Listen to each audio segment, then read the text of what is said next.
The musical history of CCM Drummer. Hello, everybody. Welcome to my channel, CCM Drummer. My name is Matthew Jackson. In today's video, I would like to share with my viewers my musical experiences and influences that shaped and formed me and helped me become the musician that I am today and helped me become CCM Drummer. So let me get started. It all started when I was a baby.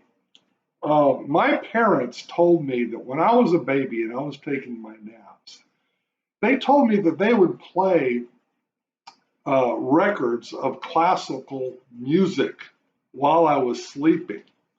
And they did that in hopes that that would somehow influence me, maybe the subliminal effects of music while you're sleeping, and they was hoping that I'd become a musician or have a great appreciation for classical music and music in general by playing classical music records while I was sleeping as a baby. Now, I didn't really delve into that real heavily. I didn't ask them, well, how long did you do this, and what kind of composers did you play? Did you play Beethoven or Mozart or what? What exactly did you play when you played? I didn't really get a lot of history, but they just said, we played classical music in hopes that that would influence you. So that's where it all started, and I think it did, actually. And as I unveil more of my history, you'll probably see some connections there. Now, excuse me, I got a little frog in my throat all of a sudden. Now, let me give you a little background about my parents. My mother, as she was growing up as a child, took piano lessons. So she was fairly proficient in piano, more or less. I remember when I was a boy around 9 or 10, 11 or 12, something like that, we'd go to Christmas parties and there'd be a piano there, and the leader of the party would say, well, let's sing some Christmas carols. And he would say, well, anybody know how to play the piano? So we can, sing the Christmas carols with the piano. And my mom would raise her hand and says, I could do it. She got behind the piano and put the Christmas carol music right in front of her, and she'd play it. I go, wow.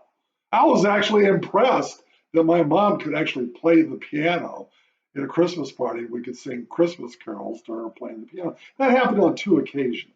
So she was fairly adequate. She wasn't known as a piano player, but she never played at church or never played at organized events that needed a piano player. But in a pinch at a Christmas party, she did pretty good. My dad, when he was a boy, dabbled in the violin a little bit when he was in junior high school.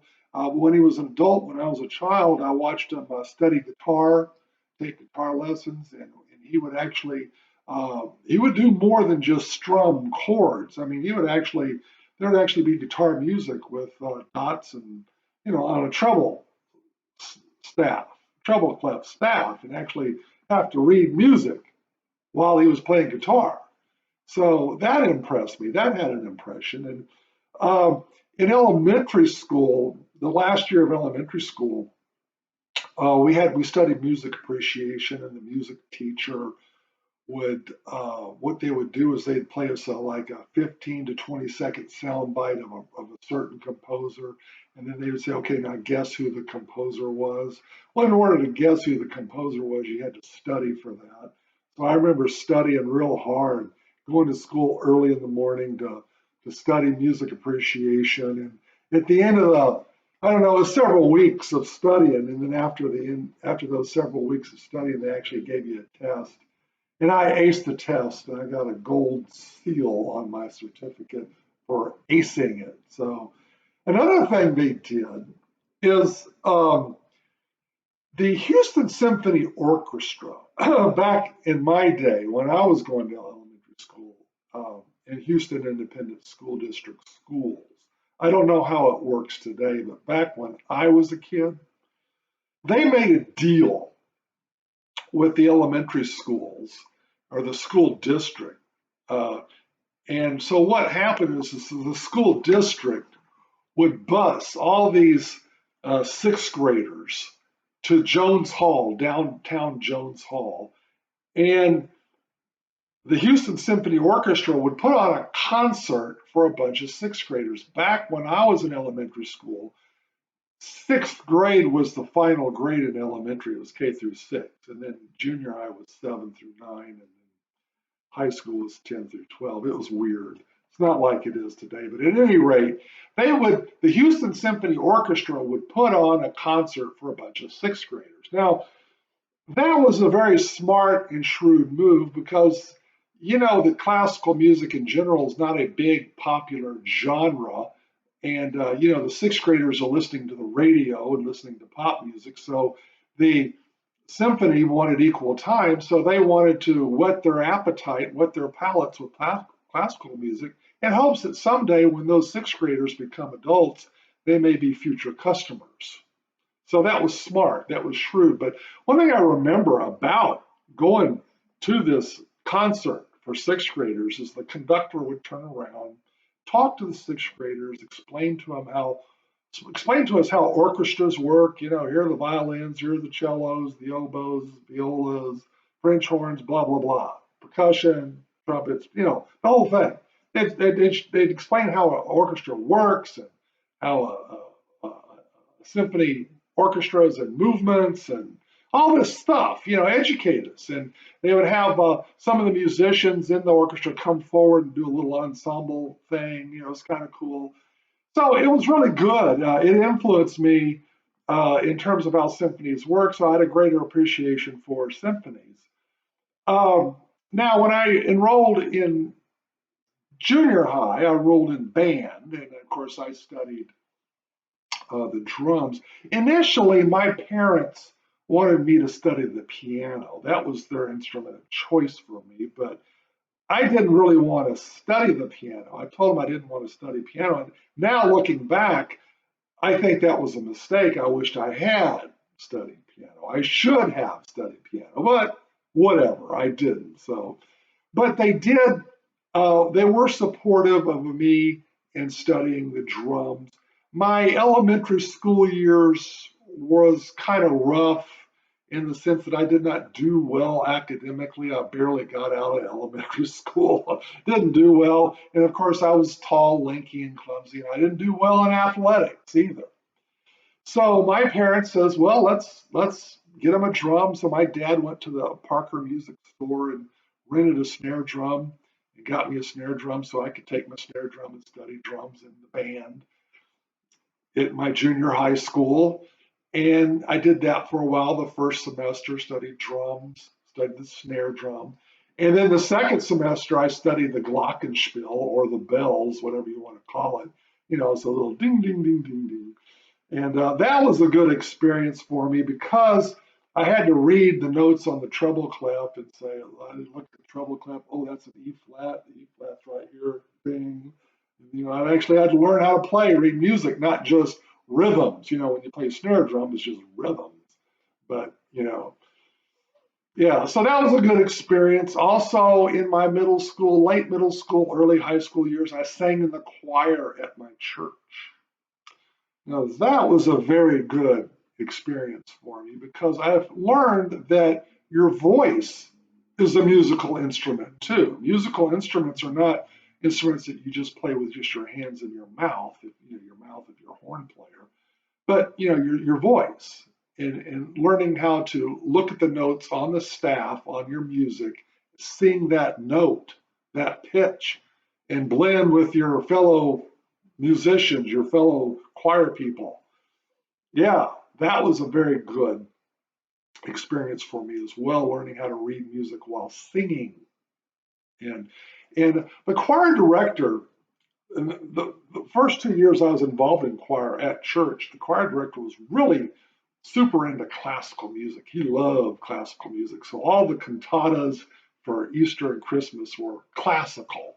And he liked Handel's Messiah. So we sang portions of Handel's Messiah at the Easter and Christmas cantatas. And cantatas are like like musicals. That's what they call them in the Lutheran Church, and Baptist Church they call them pageants. So it depends on what denomination you're in. They have different names, but in the Lutheran Church they were cantatas. And but yeah, George Frederick Handel wrote the Messiah, and he was a Baroque era composer, and that's another thing I learned is the different eras of classical music. But I'll get more on that later. But he George Frederick Handel was on the same par, let's say, like a J.S. Bach was. Those two were like contemporaries with each other. And so you get a lot of classical training that way. And I remember the choir director bringing in string quartets to play with us with Handel's Messiah to enrich the instrumentation. That was kind of cool. Cellos and violins and violas, a lot of stringed instruments. It was a very small, maybe quintet, quartet, something like that. It wasn't a big deal, but it was kind of interesting getting that exposure to that level of music.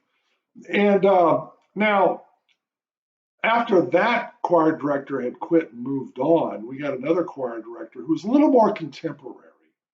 And I liked her better because she was able to use the talent within the talent pool that the church had. Because we had a lot of kids in our youth department that were members of their high school bands that could play sax, tuba, trumpet. Of course, they had me who could play drums. And so she well utilized these kids who could play in bands. And of course, we had guitar players and a lot of stuff. So we used local talent to do more contemporary kind of stuff. And that was fun as well. Now, getting back to middle school and high school, you think of percussion as being drums, bass drum, and cymbals, but there was a lot of mallet instruments, xylophone, marimba, chimes, the chimes that were vertical that you had to hit with a hammer, and they had different notes, and you had to read the music, make sure you're hitting the right note, because if you hit the wrong note, you stuck out like a sore thumb. Timpanis. In order to play timpani, you had to know how to read the bass clef. That was a bass clef instrument. So all that was good for me because I got a well-rounded education in music because I needed to learn to read the treble clef and the bass clef and read regular rhythm patterns. And we had stage band where I played the drum set. I got my first drum set in the 9th grade. And in my 10th grade year, I was able to play in the stage band, got good enough where I could play stage band. And of course, I played some garage bands, where we played rock and roll and garage bands. I didn't really get my first professional playing gig until I was like in the 11th grade, where I could play country music, because back in that time, country music, if you were going to make money in the bars, you had to play country music. Okay, I mean, in Houston, rock and roll music was not involved. There were a few clubs that played rock music, but your band had to be really, really, really, really good to get in there, and it was just impossible. But the money was in country, so yeah, I got my first exposure to playing country music. And when I became a Christian, of course, then I played in a Christian band for a year, and then I played in the church praise bands. Now playing in the bands, playing in rock bands, playing in cover. I played in a cover band in '98, '99 for about a year, secular cover band. And all those, playing in the bands, playing the drum sets in the bands, reading music and knowing all the music theory that I learned, really, I didn't really need to know how to read music, but having that music education certainly paid off, because I would hear guitar players talk about 1-4-5 chord progressions.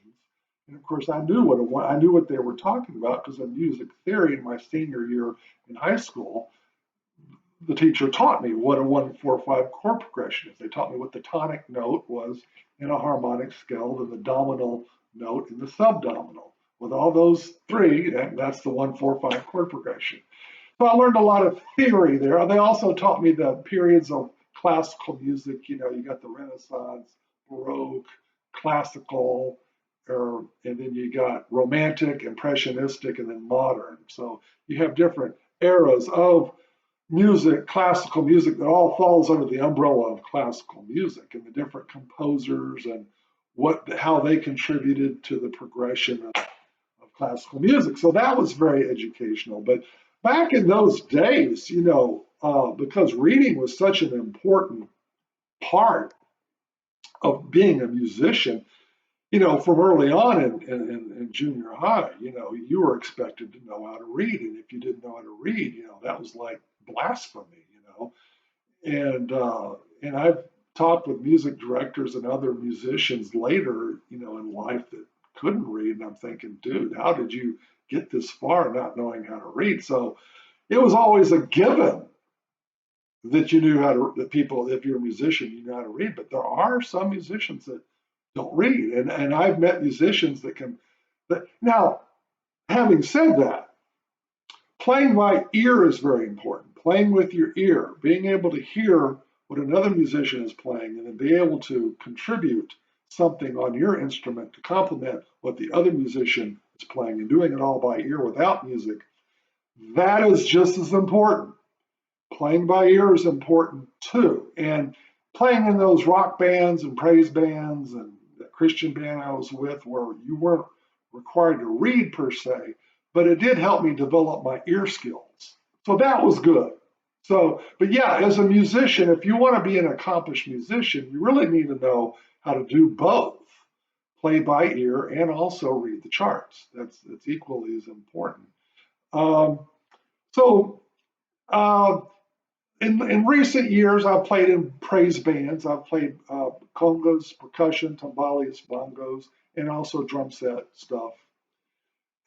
Lately, I've been doing, now that YouTube is here, YouTube has been a huge blessing for me, because now I can do cover videos, and I can now pick the songs I want to play, that I like, and it's just me in the recording, okay? And I can set and dictate my own practice schedule. I don't have to worry about egos, playing music I don't necessarily care for, and satisfying the whims of crazy music directors. So yeah, the YouTube channel, CCM Drummer, that's where I'm at now. I still play in a praise band, by the way, at my church in Brazil. But those are the events, and that's how I got to be CCM Drummer. And when I play a drum cover today, I play a drum cover the same way a classical musician would play a concerto, basically. I take the same attitude, the same approach. Now, the difference between me and a classic musician is a classical musician, the concertos that they play are already pre-scored. You got the score, you put it on your music stand, you practice it, and then you perform it. Okay. With me, the drum parts that I play to CCM, to the classic CCM songs, there are no drum scores for that song. So if I want the drum score, I have to listen to the song about 100,000 times and score it, and then work from that score when I do my drum cover.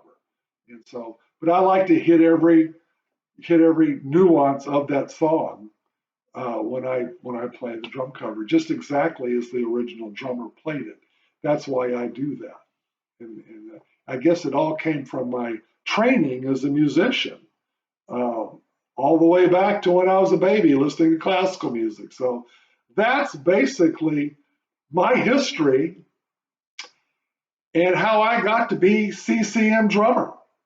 So there you have it. Thank you for watching. Please feel free to comment and tell me about your musical history. What influenced you? What experiences did you have? What experiences and influence did you have that helped you make you the musician that you are today? Also, please feel free to share, subscribe. You know the drill. So thank you for watching, and God bless.